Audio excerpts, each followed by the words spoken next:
हरे कृष्णा, राधे राधे। सभी भक्तों को सादर प्रणाम।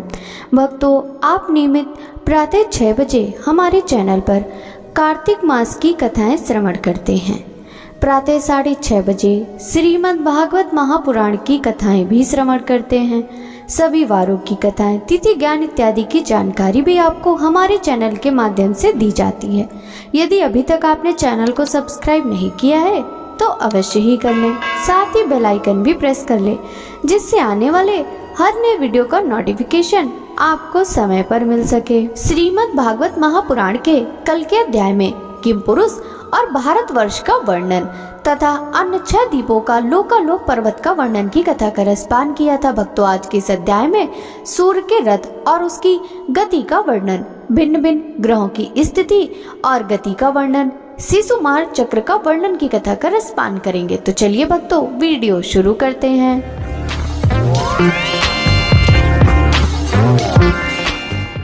श्री सुखदेव जी कहते हैं, राजन, परिमाण और लक्षणों के सहित इस भूमंडल का कुल इतना ही विस्तार है, सो हमने तुम्हें बता दिया। इसी के अनुसार विद्वान लोग भूलोक का भी परिमाण बताते हैं। जिस प्रकार चना, मटर आदि के 2 दलों में से एक का स्वरूप जान लेने से दूसरे का भी जाना जा सकता है, उसी प्रकार भूलोक के परिमाण से ही भूलोक का भी परिमाण जान लेना चाहिए। इन दोनों के बीच में अंतरिक्ष लोक है, यह इन दोनों का संधि स्थान है। इसके मध्य भाग में स्थित ग्रह और नक्षत्रों के अधिपति भगवान सूर्य अपने ताप और प्रकाश से तीनों लोकों को तपाते और प्रकाशित करते रहते हैं।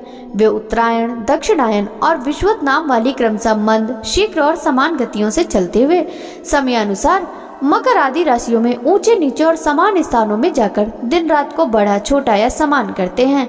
जब सूर्य भगवान मेष या तुला राशि पर आते हैं तब दिन रात समान हो जाते हैं। जब वृष आदि 5 राशियों में चलते हैं तब प्रतिमास रात्रियों में एक घड़ी कम होती जाती है और उसी हिसाब से दिन बढ़ते जाते हैं। जब वृश्चिक आदि 5 राशियों में चलते हैं तब दिन और रात्रि में इसके विपरीत परिवर्तन होता है। इस प्रकार दक्षिणायन आरंभ होने तक दिन बढ़ते रहते हैं और उत्तरायण लगने तक रात्रियां। इसी प्रकार पंडित जन मानसोत्तर पर्वत पर सूर्य की परिक्रमा का मार्ग 9,51,51,00,000 योजन बताते हैं।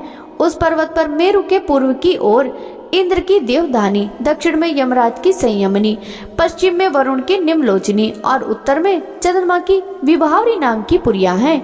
इन पुरियों में मेरु के चारों ओर समय समय पर सूर्योदय, मध्याह्न, सायंकाल और अर्धरात्रि होते रहते हैं। इन्हीं के कारण संपूर्ण जीवों की प्रवृत्ति या निवृत्ति होती है। राजन, जो लोग सुमेरु पर रहते हैं उन्हें तो सूर्य देव सदा मध्याह्नकालीन रहकर ही तपाते रहते हैं। वे अपनी गति के अनुसार अश्विनी आदि नक्षत्रों की ओर जाते हुए यद्यपि मेरु के बाईं ओर रहकर चलते हैं तो भी सारे ज्योतिर्मंडल को घुमाने वाली निरंतर दाईं ओर बहती हुई प्रवाह वायु द्वारा घुमा दिए जाने से वे उसी दाईं ओर रखकर चलते जान पड़ते हैं।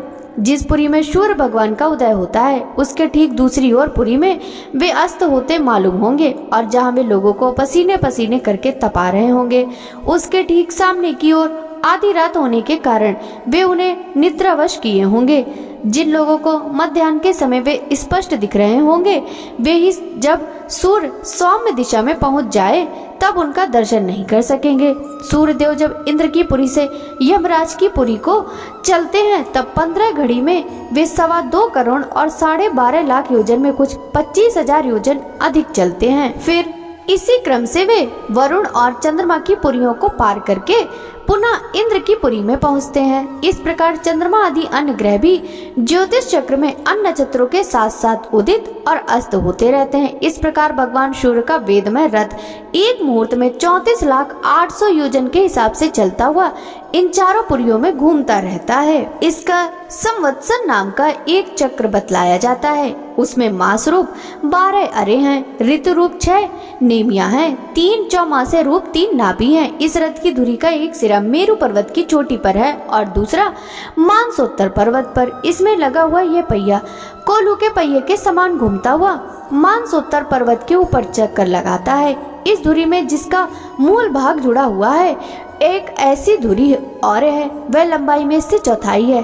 उसका ऊपरी भाग तैल यंत्र के धुरे के समान ध्रुवलोक से लगा हुआ है।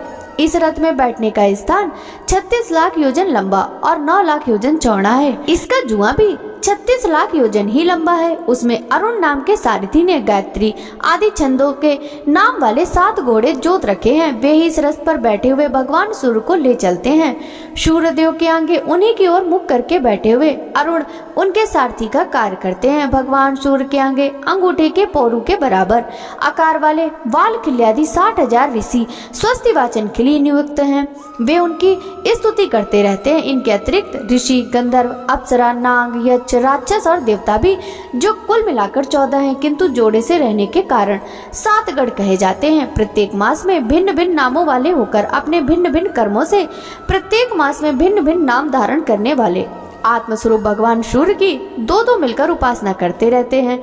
इस प्रकार भगवान सूर्य भूमंडल के 9 करोड़ 51 लाख योजन लंबे घेरे में से प्रत्येक क्षण में 2002 योजन की दूरी पार कर लेते हैं। राजा परीक्षित ने पूछा, भगवान आपने जो कहा कि यद्यपि भगवान सूर्य राशियों की ओर जाते समय मेरु और ध्रुव को दाईं ओर रखकर चलते मालूम होते हैं, किंतु वस्तुतः उनकी गति दक्षिणावर्त नहीं होती, इस विषय को हम किस प्रकार समझे?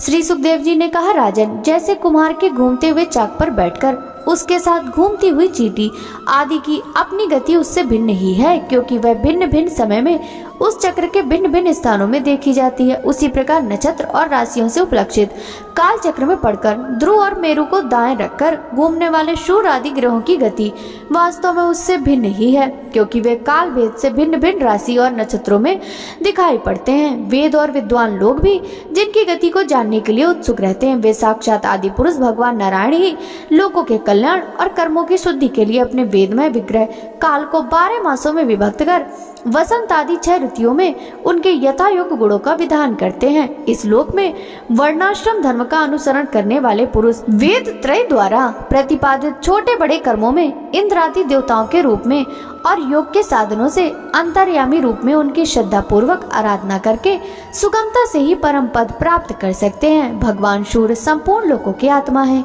वे पृथ्वी और धूलोक के मध्य में स्थित आकाश मंडल के भीतर काल चक्र में स्थित होकर 12 मासों को भोगते हैं, जो संवत्सर के अवयव हैं और मेष आदि राशियों के नाम से प्रसिद्ध हैं। इनमें से प्रत्येक मास चंद्रमान से शुक्ल और कृष्ण को 2 पक्ष का, पितृमान से 1 रात और 1 दिन का तथा सौरमान से 2.25 नक्षत्र का बताया जाता है।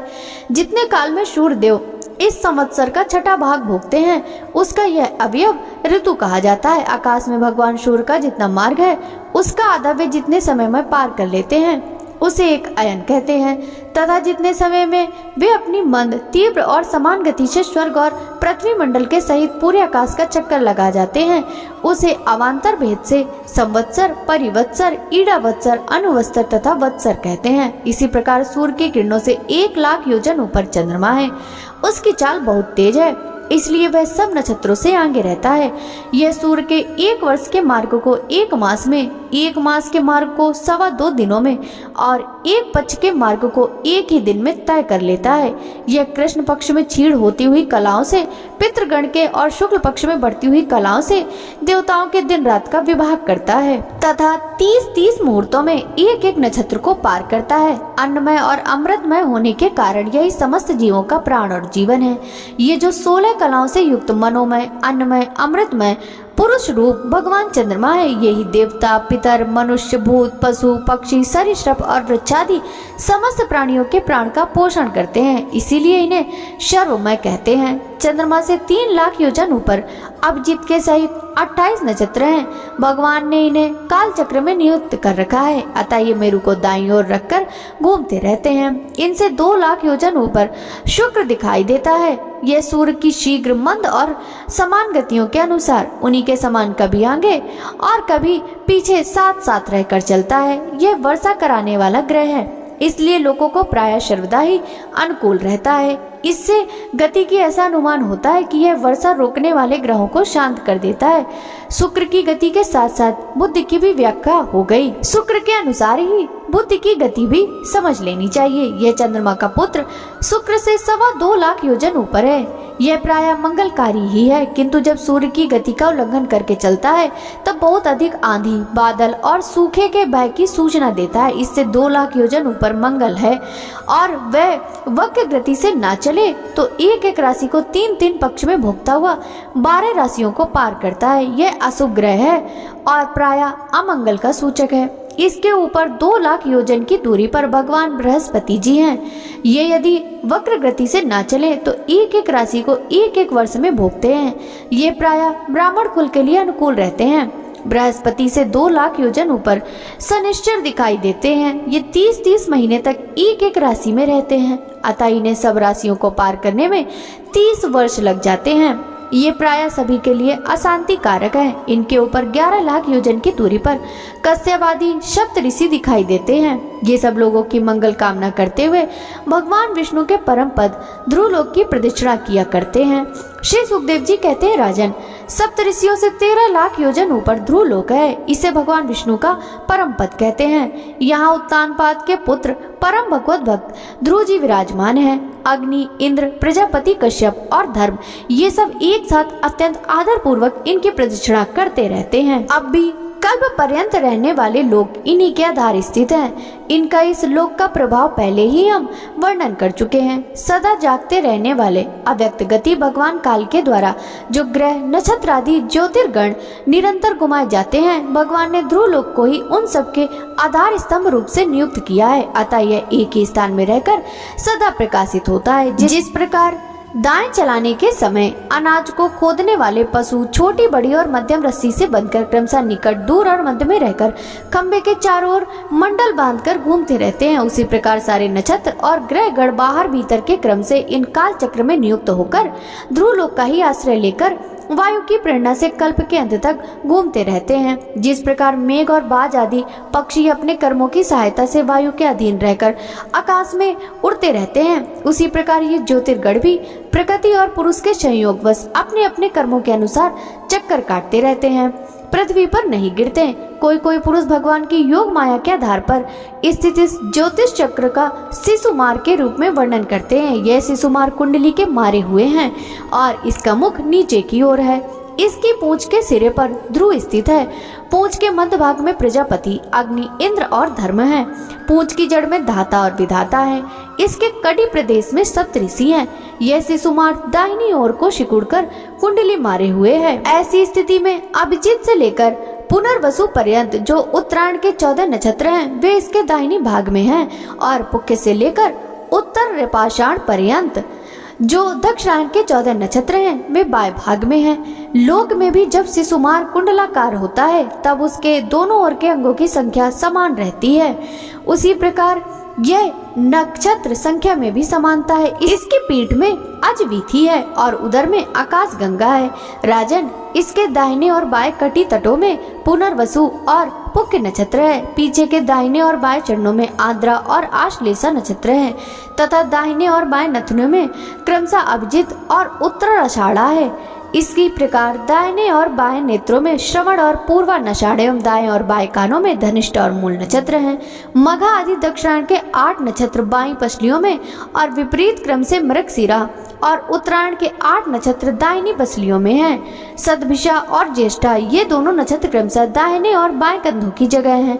इसकी ऊपर की थुतनी में अगस्त, नीचे की टोड़ी में नक्षत्र रूप यम, मुखों में मंगल, लिंग प्रदेश में शनि, ककुद में बृहस्पति, छाती में सूर्य, हृदय में नारायण, मन में चंद्रमा, नाभि में शुक्र, स्तनों में अश्विनी कुमार, प्राण और अपान में बुध, गले में राहु, समस्त अंगों में केतु और रोमों में संपूर्ण तारागढ़ स्थित है। राजन, यह भगवान विष्णु का सर्वदेहमय स्वरूप है।